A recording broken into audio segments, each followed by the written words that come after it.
इस वक्त की सबसे बड़ी खबर से बुलेटिन की शुरुआत करते हैं। चुनाव प्रचार के दौरान विवादित बयान देने वाले यूपी के मुख्यमंत्री योगी आदित्यनाथ और बीएसपी सुप्रीमो मायावती के चुनाव प्रचार पर रोक लगा दी गई है। चुनाव आयोग ने योगी आदित्यनाथ को 72 घंटे और मायावती को 48 घंटे तक चुनाव प्रचार के साथ साथ किसी भी पब्लिक मीटिंग से दूर रहने को कहा है। मायावती ने चुनाव प्रचार के दौरान मुसलमानों से अपना वोट न बंटने देने की अपील की थी, जिसके जवाब में योगी आदित्यनाथ ने अली बजरंग बली का जिक्र किया था। चुनाव आयोग का यह फैसला कल सुबह 6 बजे से लागू हो जाएगा। गौरतलब है कि इस तरीके का फैसला इससे पहले कभी हुआ हो, ऐसा शायद ही आपको याद हो। बीते गत वर्ष में कुछ सालों में हम अगर देखें तो ऐसा पहली बार हुआ है जब चुनाव आयोग ने इतनी सख्त कार्रवाई अपने बयान के लिए की होगी, जब मायावती और उत्तर प्रदेश के सीएम योगी आदित्यनाथ पर इस तरह की कार्रवाई की गई है। इन पर बैन लगा दिया गया है। 48 घंटे मायावती किसी भी तरीके का चुनाव प्रचार नहीं कर पाएंगी। वहीं योगी आदित्यनाथ 72 घंटे तक किसी भी तरीके का ना चुनाव प्रचार करेंगे, ना कोई भाषण देंगे, ना कोई चुनावी सभा करेंगे, ना कोई मीटिंग करेंगे। और इस तरीके का बैन अपने आप में जितने भी बड़े नेता हैं या फिर जितने भी ऐसे नेता हैं जो इस तरीके के विवादित बयान देते हैं, उनके लिए एक सबक भी होगा। अभी हमने देखा है किस तरीके से आजम खान ने कल ही एक विवादित बयान दिया था, उस पर फिलहाल तमाम राजनीतिक दल घोर आपत्ति जता रहे। वहीं मेनका गांधी को भी चुनाव आयोग ने एक नोटिस भेजकर उनके मुसलमानों से वोट मांगने की अपील पर, उनको धमकाने की बात पर जवाब भी मांगा था। अब देखने वाली बात होगी कि योगी आदित्यनाथ और मायावती पर जिस तरीके से ये बैन लगाया गया है, इसके बाद क्या और भी नेताओं पर जो इस तरीके के विवादित बयान देते हैं, वोटों को अपनी ओर खींचने के लिए इस तरीके के बयान देते हैं, क्या उन पर भी किसी भी तरीके की कार्रवाई की जाएगी या नहीं की जाएगी, देखने वाली बात होगी। वैसे इस वक्त की सबसे बड़ी खबर यही है कि योगी आदित्यनाथ और मायावती पर 72 घंटे और 48 घंटे का बैन लगा दिया गया। हमारे साथ हमारे सहयोगी मनीष कुमार इस पर ज्यादा जानकारी के लिए हमारे साथ जुड़ गए। मनीष, ये बहुत बड़ी खबर है और मुझे याद नहीं है पिछले कुछ वर्षों की अगर हम बात करें कि ऐसा चुनाव आयोग ने इतना सख्त फैसला कभी लिया हो, इतनी सख्त सजा कभी दी हो विवादित बयान देने वाले नेता पर। बिल्कुल वंदना, और मुझे भी बिल्कुल याद नहीं आ रहा कि पिछली बार कब चुनाव आयोग की तरफ से किसी राजनेता को उसके भाषण के लिए, उसके भड़काऊ भाषण के लिए जो है कभी बैन लगाया गया था। तो जाहिर तौर पर ये बहुत ही अप्रत्याशित जो है, इसको आप कह सकते हैं कि ये फैसला है चुनाव आयोग का, क्योंकि लगातार बयानों का जो सिलसिला है वो लगातार ये चलता ही चला आ रहा था। आप योगी पे एक बार नहीं, कई उनके ऊपर कई बार बयान देने का आरोप है। मायावती खुलेआम मुसलमानों के वोट मांगने के लिए किस तरीके की बात करी कि उनका वोट जो है बटे नहीं। और आप देखिए वही चीजें जो वरना जम्मू कश्मीर में भी हो रहा। उसके बाद हमने देखा आजम खान का बयान है, जिसको लेकर माना जा रहा है कि शायद उससे भी इसका भी संज्ञान चुनाव आयोग लेगा। तो जाहिर तौर पर ये बहुत बड़ा फैसला है। 72 घंटे योगी आदित्यनाथ अब चुनाव प्रचार नहीं कर पाएंगे, 48 घंटे मायावती अब चुनाव प्रचार नहीं कर पाएंगी। ये बहुत बड़ा फैसला है चुनाव आयोग का वंदना, और जाहिर तौर पर इससे राजनेताओं को सबक मिलेगा कि भड़काऊ भाषण अगर वो देते हैं तो चुनाव आयोग केवल मूक दर्शक बनकर नहीं बना रहेगा। मनीष, इससे पहले हमने देखा था मेनका गांधी ने जब इस तरीके का बयान दिया था मुसलमानों से वोट करने के बाद, जब उन्होंने धमकी भरे लहजे में की थी, तो चुनाव आयोग ने उनको नोटिस भेजा था और इस पर जवाब भी मांगा था। और उसके बाद एक बार फिर मेनका गांधी ने इस तरीके का बयान दिया है। आजम खान का आपने नाम लिया ही कि आजम खान इस तरीके का बयान दे रहे हैं। हालांकि अली बजरंग बली वाले बयान पर, जब योगी आदित्यनाथ पर जिसके लिए 72 घंटे का बैन लगा है, उस पर एक आगे स्टेप जोड़ते हुए आजम खान ने बजरंग अली वाला भी बयान दिया था। क्या ये किसी तरीके का संकेत है कि आजम खान, मेनका गांधी और इस तरीके के विवादित बयान देने वाले नेताओं पर भी जल्दी कार्रवाई होगी? बिल्कुल, आज जिस तरीके से करारू का अगर चुनाव आयोग का आप देखें वरना, तो साफ तौर पे लग रहा है कि अब जो भड़काऊ भाषण या इस तरीके का कोई भी भाषण देगा व्यक्ति, कोई भी राजनेता देगा, तो चुनाव आयोग का मूक दर्शक नहीं बना रहेगा। क्योंकि लगातार आप देखिए तमाम दलों की तरफ से आरोप लगता रहा, तमाम जानकार ये बात कह रहे हैं वरना कि चुनाव आयोग आखिरकार कर क्या रहा है। जिस तरीके का भाषणबाजी में लगातार इस प्रचार में, और बहुत ही एग्रेसिव और बहुत ही चाहे तमाम राजनेताओं की आप बात कर लें, जिसकी भी जिसका भी नाम आपके दिमाग में आ रहा हो, सब ऐसी भाषण देखने को मिल रही है।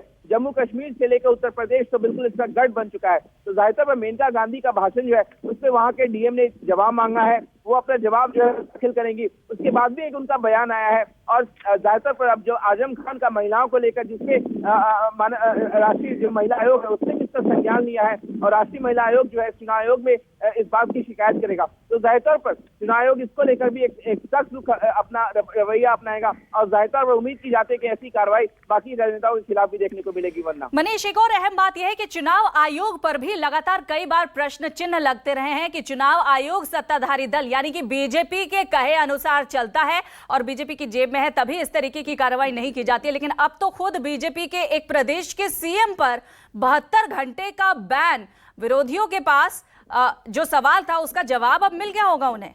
बिल्कुल वरना तमाम जानकारी यही कहते हैं कि चुनाव आयोग जो है it can bark but it can't bite, यानी कि इस तरीके का लगातार जो हम संदर्भ सुनते आए हैं। अब लेकिन जाहिर तौर पर जिस तरीके से योगी आदित्यनाथ, जो कि आप समझिए कि योगी मोदी के कॉम्बिनेशन के आधार पर बीजेपी चुनाव लड़ रही है यूपी में और एक बड़े नेता और उनकी छवि इस तरीके की है, उसके खिलाफ चुनाव आयोग की कार्रवाई। और मायावती को आप हल्के में नहीं ले सकती, वो एक राष्ट्रीय स्तर की नेता है, दलित नेता है, जाहिर तौर पर उनके खिलाफ भी अगर इतना बड़ा अगर फैसला अगर चुनाव आयोग लेता है, ये छोटा मोटा फैसला नहीं है। इसके बाद संकेत जो है और संदेश जो है तमाम राजनेताओं को जाएंगे कि वो इस तरीके का अगर भाषण देंगे तो चुनाव आयोग इस बार जो है वो मूक दर्शक बनकर, बौना बनकर नहीं बैठा रहेगा।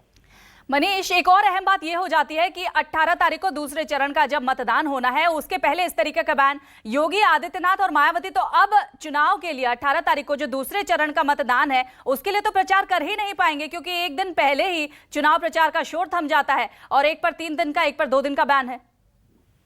बिल्कुल मन, आप देखिए चुनाव आयोग जो है दूसरे फेज में जो है कई महत्वपूर्ण जो है जगहों पे चुनाव होने हैं और उसका चुनाव प्रचार जो है कल तक चुनाव प्रचार जो है वहां पे होना है, कल शाम तक। लेकिन अब क्योंकि चुनाव आयोग का ये फैसला आ गया है तो जाहिर तौर पर आखिरी दिन जो हम उम्मीद कर रहे थे कि तमाम शाम 5 बजे तक ये नेता प्रचार करेंगे अपने गढ़ में, तो अब ये राजनेता प्रचार नहीं कर पाएंगे जाहिर तौर पर। और इसका कहीं ना कहीं दोनों पार्टियों को, चाहे हम बसपा की बात करें, भारतीय जनता पार्टी की बात करें, जो लास्ट मोमेंट में जो ताकत झोंकी जाती है प्रचार के लिए, वो शायद कहीं ना कहीं पीछे रह जाएगी। और जाहिर तौर पर चुनाव आयोग का एक बड़ा फैसला आया है, एक बड़ा फैसला है कि 72 घंटे योगी आदित्यनाथ प्रचार नहीं कर पाएंगे और मायावती भी 48 घंटे तक चुनाव प्रचार नहीं कर पाएंगे। चलिए, ये तो तमाम डिटेल्स मनीष आपसे हमने ली है, लेकिन चुनाव प्रचार ने ये जो फैसला लिया है इसमें क्या कुछ कहा गया है? चुनाव आयोग ने क्या कहा है?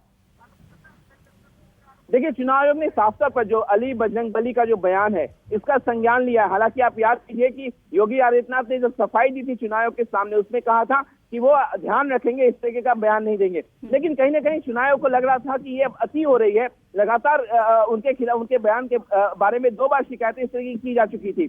मायावती क्योंकि कहीं ना कहीं धर्म के आधार पर पूरा चुनाव को बांटने की कोशिश उनके बयान से झलक रही थी। चुनाव मुसलमानों के नाम पे कहीं ना कहीं गोलबंदी की जा रही थी और इन तमाम बातों का संज्ञान जो है चुनाव आयोग ने लिया, क्योंकि 7 चरण के चुनाव उत्तर प्रदेश में होने हैं। आप समझिए कि अगर इन बयानों का सिलसिला ऐसे ही जारी रहता तो शायद चुनाव आयोग को लग रहा था कि अगर ये बयान ऐसे ही दिए जाते रहेंगे तो बिल्कुल ये एक गलत संदेश जाएगा देश में चुनाव, लोकसभा चुनाव को लेकर। तो कहीं ना कहीं एक फैसला लिया दूसरे चरण के चुनाव से पहले ही चुनाव आयोग ने इस तमाम तरह के विवादित जो बयान आने वाले थे भविष्य में, उस पर एक रोक लगा दी है। और जाहिर तौर पर चुनाव आयोग ने एक लंबा चौड़ा इसके बारे में एक अपना बयान भी जारी किया है, जो थोड़ी देर में मैं आपको बताऊंगा। वरना लेकिन मनीष, ये अपने आप में थोड़ा सा ये चौंकाता भी है, क्योंकि पहले भी इस तरीके के जब विवादित बयान होते रहे, पिछले लोकसभा चुनाव की भी हम बात करें तो उस वक्त चुनाव आयोग एक खाना पूर्ति करता था कि आप इस पर जवाब दीजिए, जवाब मांगा जाता था, नोटिस दिया जाता था, लेकिन उस पर कार्रवाई नहीं की जाती थी। और इस बार कार्रवाई, वो भी कोई छोटी मोटी कार्रवाई नहीं है, इतनी बड़ी कार्रवाई कि शायद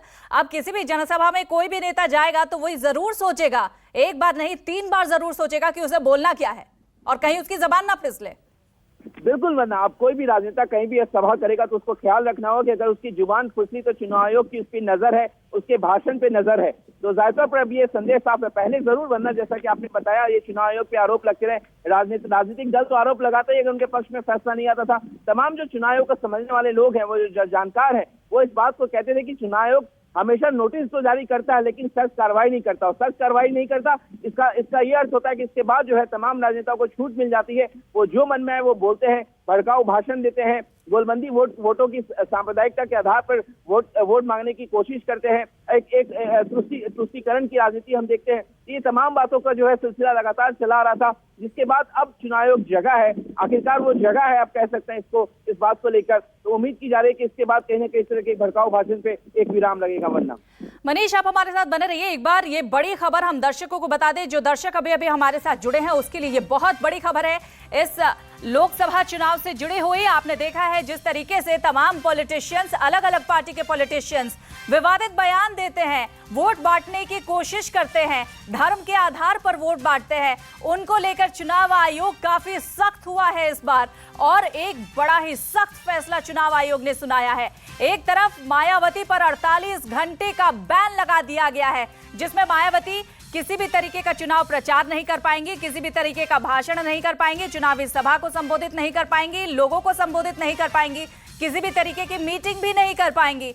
ऐसे में योगी आदित्यनाथ पर भी यहाँ इलेक्शन कमीशन ने कार्रवाई करते हुए उन पर 72 घंटे का बैन लगा दिया है।